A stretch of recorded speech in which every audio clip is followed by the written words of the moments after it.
আওয়ামী সরকার পতনে পরিবর্তন হয়েছে পরিবহনে চাঁদা তোলার ধরন। প্রকাশ্যে রাস্তায় চাঁদা তোলার এসব দৃশ্য এক সময়কার নিত্যদিনের চিত্র হলেও ক্ষমতার পালা বদলে এসেছে বড় পরিবর্তন। চাঁদাবাজ চক্র এখানেও যেন নিয়ে এসেছে নতুন সংস্কার।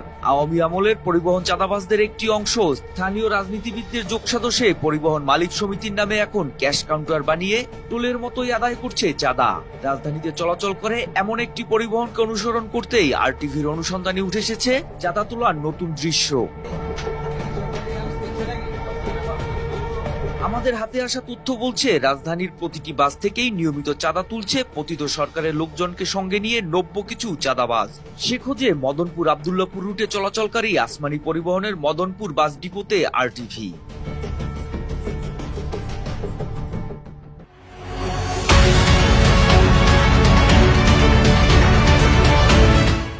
যাত্রা শেষে এখানেই জড়ো হওয়া প্রতিটি গাড়িকে গুনতে হয় ৬৫০ টাকা, যা আদায় করা হচ্ছে টোলের মতো ক্যাশ কাউন্টার বসিয়ে। তথ্য বলছে, সড়ক থেকে শুরু করে সরকারি দপ্তর সবই নিয়ন্ত্রণ এই চক্রের হাতে। এভাবেই প্রতিদিন অন্তত ৬৫টি গাড়ি থেকে এই ডিপোতে বসানো কাউন্টারে আদায় করা হয় প্রায় ৪৩,০০০ টাকা।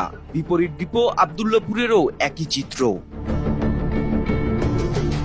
রুবেল ইলিয়াস মানে কোম্পানির মালিক, তারা জোর খাটাইয়া এখন ১২০০ টাকা প্লাস টোটাল রোড থেকে চাঁদা উঠাচ্ছে। এখানে যেভাবে এখন নিচ্ছে, তারা মদনপুরে ৬৫০ টাকা চাঁদা নিচ্ছে, তারপরে কাশপুরে ৬০ টাকা নিচ্ছে, তারপরে স্টাফ কোয়ার্টার ১০০ টাকা নিচ্ছে, রামপুরা ৪০ টাকা নিচ্ছে, আব্দুল্লাহপুর ৪০ টাকা নিচ্ছে, দৌড় বেরিবাদ ৪০ টাকা নিচ্ছে, আর দৌড় মাঠ আছে যেখানে, সেখানে ২০০ টাকা নিচ্ছে। এইভাবে আরো হিডেন অনেক চাঁদা আছে, যেটা ড্রাইভার এবং মালিকদেরকে জিম্মি করে তারা করতেছে। তবে এই বাস মালিকের দাবি, পতিত সরকারের আমলের থেকেও অন্তর্বর্তী সরকারের এই সময় চাঁদা বেশি দিতে হচ্ছে। আমরা আগে দিতাম মাঠ ভাড়া হচ্ছে ৭০ টাকা, এখন দিতে হয় ২০০ টাকা। আমাদের আগে ছিল আপনার ৪০০ টাকা, ৪০০ থেকে ৫০০ টাকা। আমাদের যে আপনাকে চাঁদা দিতে হয়, চাঁদা মানে রোড পরিচালনা করার জন্য একটা চাঁদা দিতে হয়। তৎকালীন ছিল আপনার ৪০০ থেকে ৫০০ টাকা দিতে হয়, এখন দিতে হচ্ছিল ১১০০ টাকা। এসব বিষয়ে কথা হয় চাঁদা তোলায় অভিযুক্ত আসমানি পরিবহনের এমডি ও ঢাকা মহানগর দক্ষিণ আওয়ামী লীগের ৭০ নং ওয়ার্ডের পাইটি ইউনিটির প্রতিষ্ঠাতা সভাপতি ইলিয়াস কাঞ্চনের সাথে। ওখানে মনে হয় মাঠ ভাড়া দিতে হয় আমাদের ওই ২ লাখ টাকা প্রতিদিন?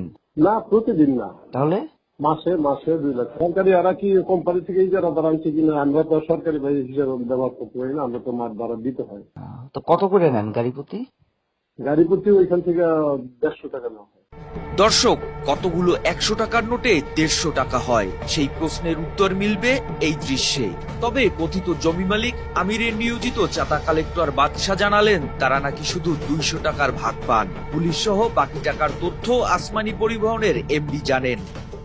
আসমানি পরিবহনের গাড়ি প্রতি কত টাকা তুললেন আপনারা? এখন টাকা অল্প, ২০০ টাকা হলে মাঠ ভাড়া। আচ্ছা, আপনাদের লাইন খরচ কত? লাইন খরচ কোম্পানি দেয়। কত টাকা দেয় গাড়ি প্রতি?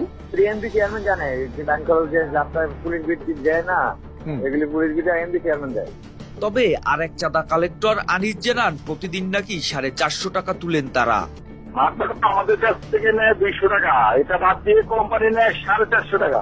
ওটার ভিতরে ৪৫০ টাকার ভিতরে স্টাফ খরচ আছে কোম্পানির, আর ওই যে এভরিথিং যা আছে সবকিছু মিলে আর কি ৪৫০০ ভিতরে, আর মাঠ ভাড়া ২০০ টাকা আমাদের নিয়ে যায়। এভাবেই চক্রের এক একজন চাঁদার পরিমাণ নিয়ে দিচ্ছেন ভিন্ন ভিন্ন তথ্য। গাড়ি প্রতি নিত্যদিনের চাঁদা বন্ধ হয়নি, হয়েছে শুধু আদায় পদ্ধতির সংস্কার। মোহাম্মদ সায়েম, আরটিভি।